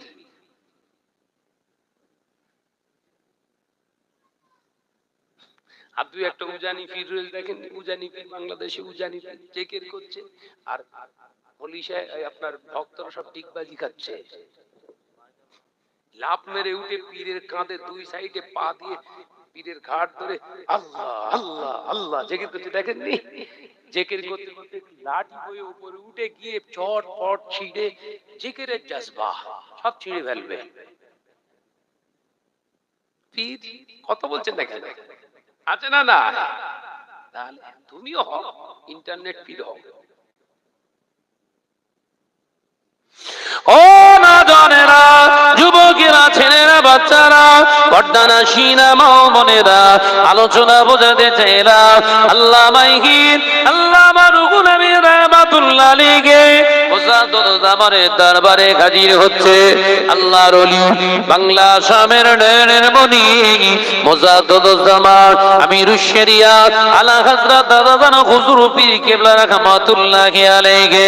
দূর থেকে দেখলেন আমার রুহুল আমিন আছে, মুজাদ্দিদ জামান সমস্ত মুরিদদেরকে নিয়ে উঠে দাঁড়িয়ে পড়লে। আল্লামা রুহুল আমিন উঠে দাঁড়িয়ে পড়েছে, আল্লামা রুহুল আমিনকে দাঁড়িয়ে দেন, আল্লামা রুহুল আমিন রাহমাতুল্লাহ আলাইহি দেখে দাঁড়িয়ে পড়েছে। আল্লামা হুজুর দূর থেকে দেখতে পেলেন, তিনিও দাঁড়িয়ে গেলেন। মুজাদ্দিদ জামান আওয়াজ দিয়ে ডাকে, বাবা তোমার ইলমের ভিতর থেকে রাসূলুল্লাহর খুশবু পেলাম, তাই আমার রুহুল আমিনকে দেখে আমি দাঁড়িয়ে গেলাম। যদি বলতে পারেন না, আগে এলেম ছিল, রাসূল ছিল না, সম্মান ওই জন্য দেইনি। কোন আলেমের সম্মান আছে বুঝতে পেরেছেন তো? হ্যাঁ, আগে এলেম ছিল, নবীর খুশবু ছিল না, এখন এলেম আছে, রাসূলের খুশবু আছে। আমি আবু বকর, তোমার এলেমের জন্য রেসপেক্ট আছে। একবার জোরে বলুন। গতকাল রাতে আমার রাসূলুল্লাহ দিদার পেয়েছো না বাবা রুহুল আমিন? গতকাল রাতে, ওই জন্য 40 দিন পর আসার কথা ছিল, আজকে 31 দিনের মাথায় এসেছো।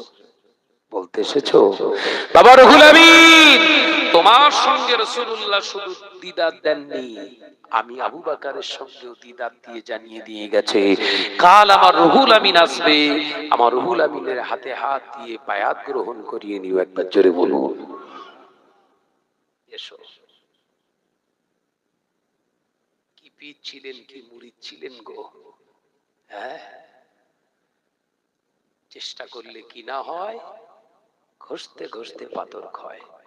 দেখবেন ওই টিউবওয়েল ওর গোড়া পাকা করে না, টিউবওয়েলে ওর গোড়া পাকা করে দেয়, যেইখানটায় ওই কলসি রেখে ভরে পানি ওইখানটায় গর্ত করে ও পেলেন করে দেয়, কিন্তু এই মাটির কলসি ওখানে রাখার কারণে 2-4 বছর পর বড় একটা গর্ত হয়ে গেছে।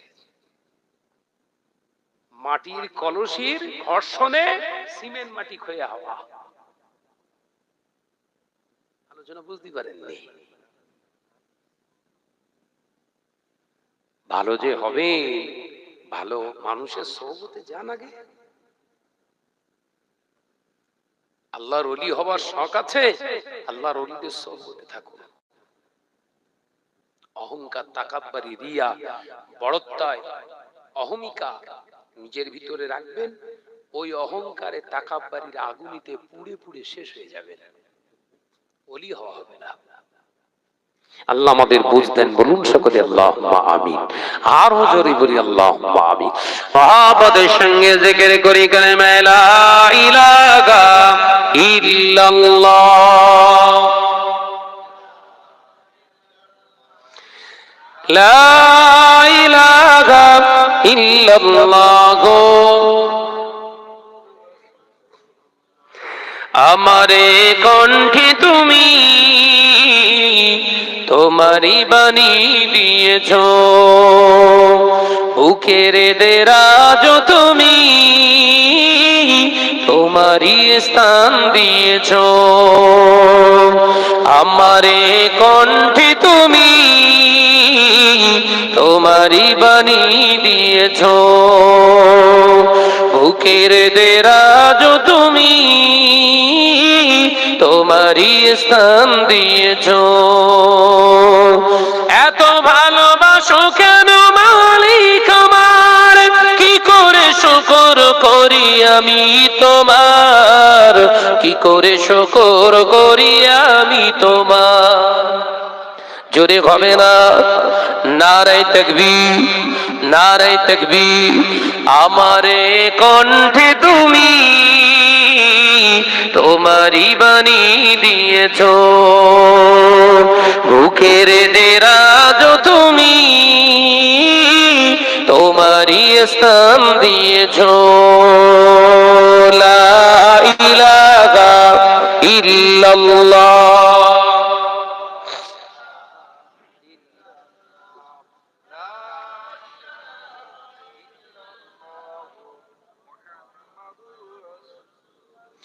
পৃথিবীর দিকে দিকে উজুদরি দে, শান্তি মোরা পেলাম তোমার দিকে, পৃথিবীর দিকে দিকে উজুদরি দে, শান্তি মোরা পেলাম তোমার দিকে, রহমত যে তোমার করুণা বেশুমার, রহমত যে তোমার করুণা বেশুমার, সেজদাতে নুয়ে পড়ে মাথার, এত ভালোবাসো কেন মালিক আমার। একবার জোরে হবে না নারায়ে তাকবীর। আমারে কণ্ঠে তুমি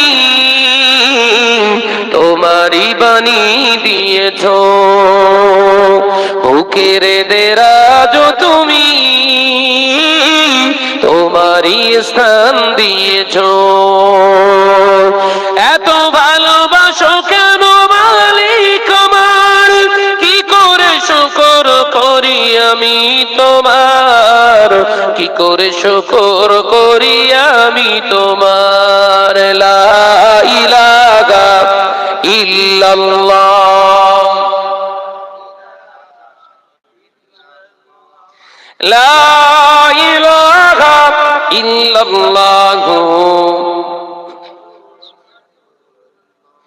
আকাশেতে যত দেখি শত তারা, তোমার তসবিতে এত ঘরা। আকাশেতে যত দেখি শত তারা, তোমার জিকিরে এত ঘরা। তুমি যে রহমান, তুমি যে দয়াবান, তুমি যে রহমান, তুমি যে দয়াবান, করুণা সারা পৃথিবীময়। এত ভালোবাসো কেন মালিক আমার? একবার জোরে হবে না? নারায়ে তাকবীর। আমারে কণ্ঠে তুমি তোমারই বাণী দিয়েছো, বুকের দেরাজ তুমি তোমারই স্থান দিয়েছো। লা ইলাহা ইল্লাল্লাহ,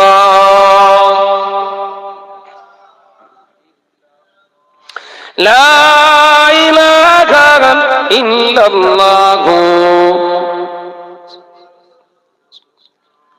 আমার নওজওয়ানেরা, যুবকেরা, ছেলেরা, বাচ্চারা, সোনার মানিকেরা, পর্দানাসীনা, আমার স্নেহা গর্ভধারিণী জনম দুঃখিনী ধার্মিকা মা ও বোনেরা, জীবনের প্রতিটা মুহূর্তে আল্লাহ এবং রাসূলকে নিয়ে চলার চেষ্টা করেন। সন্তান, বিবি, ছেলেপুলা সবাই আপন, এটা জেনে রাখবেন। সবাই আপন, বন্ধু বান্ধব, আত্মীয় স্বজন, ভাই, আব্বা আম্মা সবাই আপন। আমলের সঙ্গে কিন্তু কেউ আপন কেউ নয়। কথা বুঝছেন না? দুনিয়ার জমিনে সম্পর্ক যদি টিকিয়ে রাখতে হয় আমলের সঙ্গে রাখুন। আত্মীয়তা যদি টিকিয়ে রাখতে হয় আমলের সঙ্গে রাখুন। কি আমল? আল হুব্বু ফিল্লাহি ওয়াল বুগযু ফিল্লাহ। আল্লাহর জামানদির জন্য সম্পর্ক তৈরি করুন, আল্লাহ আল্লাহ রাসূলের জন্য দুশমনি করুন, ইবাদত হয়ে যাবে। একবার জোরে বলুন সুবহানাল্লাহ। কথা বুঝছেন না? আমাকে বলে, ভাইজান আপনি তো মাশাআল্লাহ এরকম কথাবার্তা বলতেন না, এখন এরকম বলছেন কেন? আল্লাহর জন্য। এতে আমার ফায়দা নেই।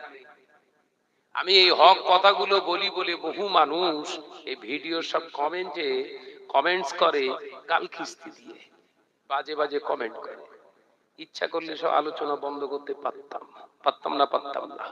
ওরা আমার গাল খিস্তি করে কমেন্ট করে, আবার ফোন করে বলে কমেন্ট গুলো দেখেছে, তার মানে ওরাই কমেন্ট করছে, তো আমাকে দেখতে বলে। সময় নেই ভাই, তুই গালি দিস, তোর সময় আছে। আমি যে তোর ওই গালি পড়বো আমার সে সময় নেই। কথা বুঝছে?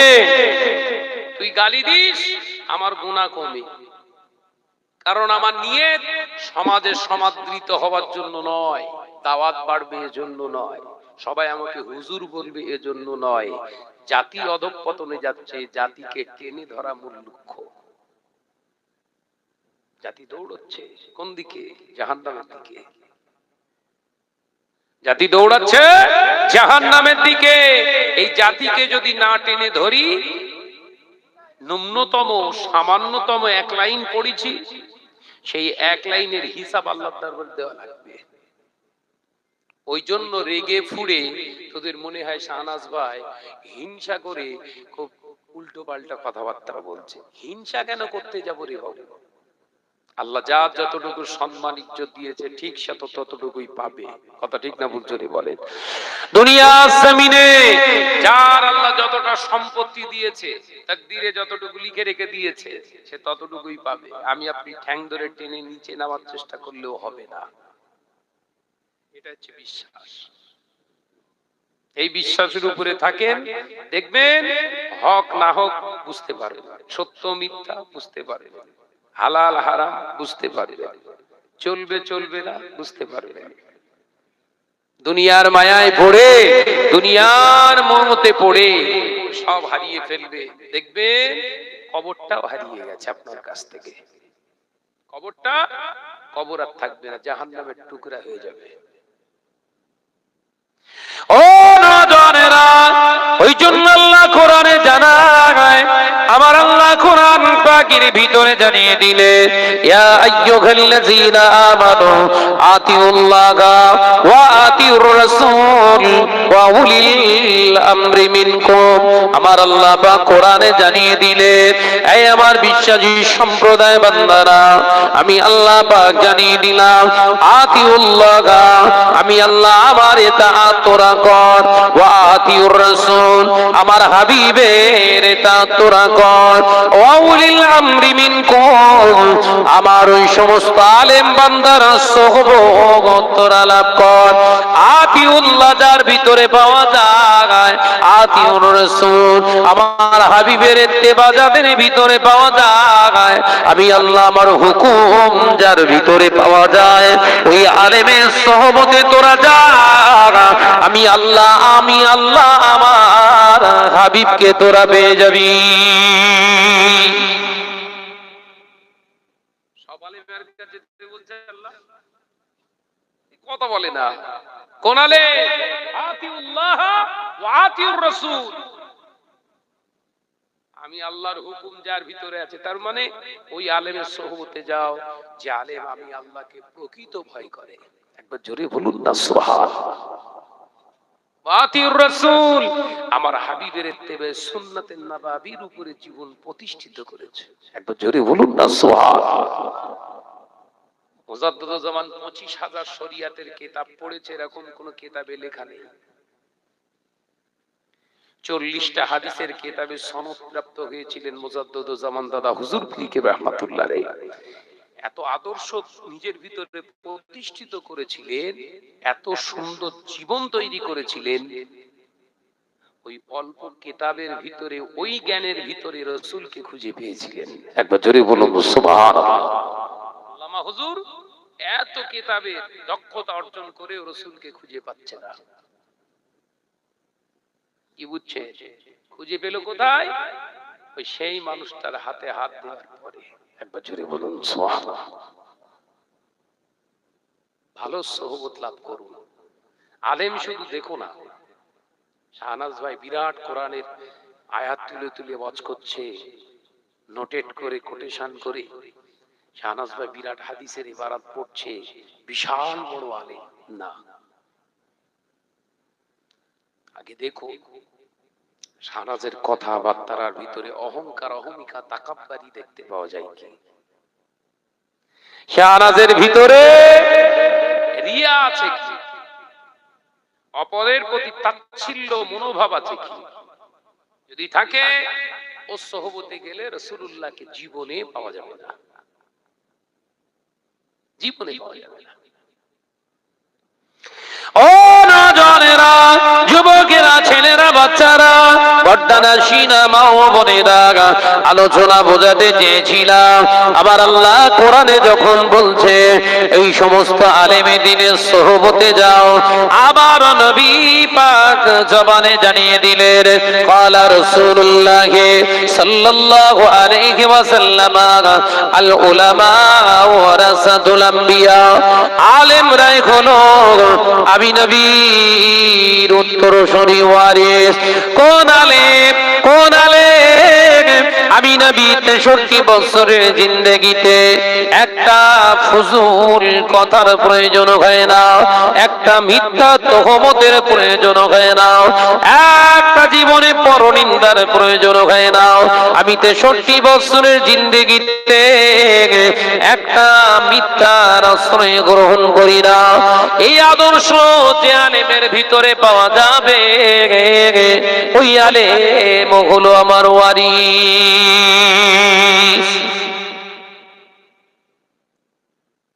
আমাদের তো সারা দিনে কত মিথ্যে কথা চলছে, কম্পিউটারকে দিলে ফেল হয়ে যায় কম্পিউটার। শরীর সুস্থ, ওই যে ভালো নি। আল্লাহ যদি হক আলেম বান্দা হতো কি বলতো? আলহামদুলিল্লাহ, আল্লাহ যে হালাতে রেখেছে। কথা ঠিক না ভুল জোরে বলে? হ্যাঁ, দাওয়াত নিয়ে নিলাম 5-7টা, প্রত্যেকটা দাওয়াত প্রত্যেকের কাছ থেকে 2000 টাকা করে অগ্রিম মেরে নিলাম, নিয়ে জলসার দিনে বলে দিলাম শরীর খুব খারাপ, চলছে, কথা ঠিক না ভুল জোরে বলেন না। তারপর ছেলেরা এখন সব বুদ্ধিমান, দেখ লাইভ দেখ কোথায় হচ্ছে, জানাস ভাই ওয়াজ করছে কোথা, ঝুরুলিতে। এরা এই বললো শরীর খারাপ, ঝুরুলি ওয়াজ করছে, হুজুরকে ফোন করছে সুইচ অফ। আল উলামা ওয়ারাসাতুল আম্বিয়া হলাম, ওয়ারাসাতুল ইবলিস, কথা বলে না, ওয়ারাসাতুল ইবলিস, ইবলিসের ওয়ারিস। মানুষকে ধোঁকা দিও না, ধোঁকায় পড়ে যাবে। আমাকে অনেকে বলে শাহনাজ ভাই আপনি কাজ করতে পারেন তো, আমি কি বলেন দিন, আলেমরা যুক্তি দিচ্ছে গো, ভালো ভালো সব সুরওয়ালা কণ্ঠের ওয়াইজি যুক্তি দিচ্ছে, আপনি ধরবেন, জলসা আসবে সব ধরে নেবেন, 5-7 টাকা একদিন দাওয়াত নিয়ে নেন, আমাদের দেবেন। আপনি জলসা নেবেন, নিয়ে সব 2000 টাকা করে 1000 টাকা করে অগ্রিম মেরে নেবেন, যে টাকাটা মেরে নিয়েছেন ওটা আপনার থেকে গেল, জলসার দিন আমরা যাব, আমাদের যা দেবে ওইটাই আমাদের হবে, দাওয়াত একটাও ছাড়বেন না। আমি কচি, তোর হয়তো একটু লাভ হলো, আমার একটু লাভ হলো, আখেরে আমার সব শেষ, আমিও করব না, আমিও করব না। দেখবেন আমাকে ঘেঁটে দেখবেন, একদিন পরীক্ষা করে ফোন করে দেখবেন যে ভাই যান একটা আলেমের দাওয়াত দিয়ে দেন দিন, এক কথাই বলে দেই ভাই নাম্বার দিচ্ছি, ফোন করে দাওয়াত দিয়ে দেন, কথা বুঝাচ্ছেন না? আমি কাউকে দাওয়াত লেখাবো না, ওই অন্যায় রাহাজানি আমি করবো না, কারণ আমি দায়িত্ব নিয়ে যখন আপনার মজলিসের দাওয়াতটা করিয়ে দিলাম, ওই আলেমটা জলসার দিনে ও বলে দিল যে আমি যেতে পারবো না, সম্মানটা কার শেষ হলো, ওই চিটিংবাজিতে আমি যাবো কেন? আল্লাহ যে হালাতে রেখেছে আলহামদুলিল্লাহ, আর দরকার নেই আমার। ভাইরা, আমার নজনেরা, যুবকেরা, ছেলেরা, বাচ্চারা, পর্দারা, সিনা, মা ও বোনেরা, আব্বাজান মেজবাহ হুজুর পীর কেবলা বলতেন, এবং পীর আল্লামা সাইফুদ্দিন সিদ্দিকী রাহমাতুল্লাহ আলাইহি বলতেন, বাবা সৎভাবে জীবন যাপন করো, সৎভাবে জীবন যাপন করলে কিছু ফায়দা পাওয়ার না পাও, একটা ফায়দা দুনিয়ার জমিনে পাবে, সত্য কিয়ামত পর্যন্ত জিন্দা, হকের উপরে থাকলে, সত্যের উপরে থাকলে, শত চেষ্টা করলেও, শত আন্দোলন করলেও আল্লাহর অশেষ রহমত তোমার উপরে থাকার কারণে দুনিয়ার মানুষ তোমাকেই খুঁজবে। কত বড় আল্লাহর ওলি পীর আল্লামা সাইফুদ্দিন সিদ্দিকী রাহমাতুল্লাহ আলাইহি, কিছুদিন আগে মাথার দিকটা, কবরের মাথার দিকটা একটু ধসে গেছে, খুশবু বেরোচ্ছে, একবার জোরে বলবেন না, জোরে বলবেন না। কিছু জাহেল আকারটা মৌলী সাহেব ওয়াজ করছে, নেটে ওয়াজ করছে, ওই যে খুশবু বেরিয়েছে তো কি হবে, কানামলি সাহেব কি আর দুনিয়া দেখতে পাবে? খুশবু বেরিয়েছে, বেরোতে পারে, এলিয়ে মুসলমানের উপকার নেই কিছু, ঈমান বাড়ার নেই, কমান নেই। এখন ঠিক বলেছে, ঈমান বাড়া কমান নেই, উপকার নেই, মুমিনের উপকার নেই। কবর থেকে খুশবু বার হয়েছে, অসৎ মানুষগুলোর মনের ভিতরে একটা দানা তৈরি হবে, আল্লাহর ওলি হলে একদিন আমার কবর থেকে খুশবু বেরোবে। একবার জোরে বলুন। ঈমানের খোরাক তো গুলো, ঈমানের খোরাক তো আল্লাহর ওলিদের কারামত। ইন্তেকালের পরে, ইন্তেকালের আগে যদি কারামত বহিঃপ্রকাশ হয়, ওটা হচ্ছে উম্মতি মুহাম্মাদীদের জন্য ঈমানের খোরাক। একবার জোরে বলুন সুবহানাল্লাহ। মৌলী সাহেব তাফসীর করে, কথা বুঝছে? সাবধান হন, কঠিন সময় চলছে, কিন্তু আমরা কিচ্ছু বুঝতে পারছি না, মনে করছি খাচ্ছি দাচ্ছি, বিবি ছেলে ফুলালি আছে, খুব ভালো আছে, ভালো নেই, ভালো নেই। ঈমান নিয়ে কবরে যেতে পারবেন এই নিশ্চয়তা আপনার কিন্তু নেই যদি সৎভাবে জীবনযাপন না করেন। খুব কঠিন সময় চলছে, আল্লাহ পার করিয়ে দিচ্ছে। ভাইরা, আমার নজনের যুবকেরা, ছেলেরা, বাচ্চারা, পর্দানাসী মা ও বোনেরা, কান খুলে শুনে রেখে দেন। আল্লাহ নবী পাক জবানে জানিয়ে দিলেন, ও আমার সাহাবীরা, এমন একটা দিন আসবে, সময় আসবে, যেদিন দেখতে পাওয়া যাবে উম্মত নামাজ পড়বে, রোজা করবে, হজ করবে, যাকাত দেবে, উম্মতেরা বড় বড় মসজিদ বানাবে, সুন্দর নকশাওয়ালা মসজিদ তারা বানাবে, কিন্তু আমি নবী জানিয়ে দিলাম মসজিদে নামাজ আদায় করতে আসবে মুসল্লিরা, ওই মুসল্লিদের ভিতরে ঈমান খুঁজে পাওয়া যাবে না। আল্লাহ নবী সাহাবীরা প্রশ্ন করলেন, ইয়া রাসূলুল্লাহ, হাবিবাল্লাহ, এমন হওয়ার কারণটা কি? মসজিদ ভালো হবে, আপনার মুসলমান ধনাঢ্য ব্যক্তি হয়ে যাবে, মুসলমান দাড়ি রাখবে, টুপি পরবে, নামাজ পড়বে, হজ করবে, যাকাত দেবে, রমজানে রোজা রাখবে, অথচ মসজিদ ভর্তি মুসল্লি নামাজ পড়তে যাবে, ঈমানদারের ঈমান থাকবে না। কারণটা কি ইয়া রাসূলুল্লাহ, হাবিবাল্লাহ? আল্লাহ নবী বললেন, বাবা সাহাবীরা, দুনিয়ার মায়া মমতায় তারা হারাম হালাল ভুলে গিয়ে সব উম্মত গুলো হারামের পিছনে ছুটতে থাকবে। মুসলমানের ঘরে ঘরে সুদের টাকা ঢুকে যাবে, শুধু ছাড়া মুসলমান চলতে চাইবে না। শুরু হয়েছে না হয়নি?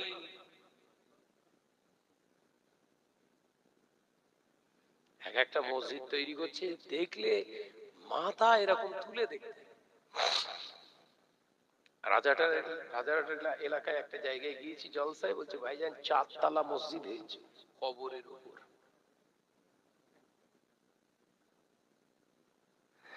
4 তলা মসজিদ, এরম ঘাড়, এরম 4 তলা, বুঝতে পেরেছেন তো? এঙ্কর দেখা যাবে, এঙ্কর দেখতে হবে। 4 তলা মসজিদ, এই এত টাকা তোদের এলাকার মানুষ দিল কি করে? এত টাকা 4 তলা মসজিদ কম খরচ? হ্যাঁ, টাকা পেলি কোথায়? কোম্পানি দিয়েছে গো।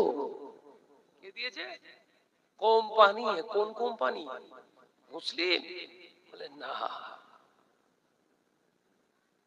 কাজ হয়েছে দেখেছেন কি দেখো,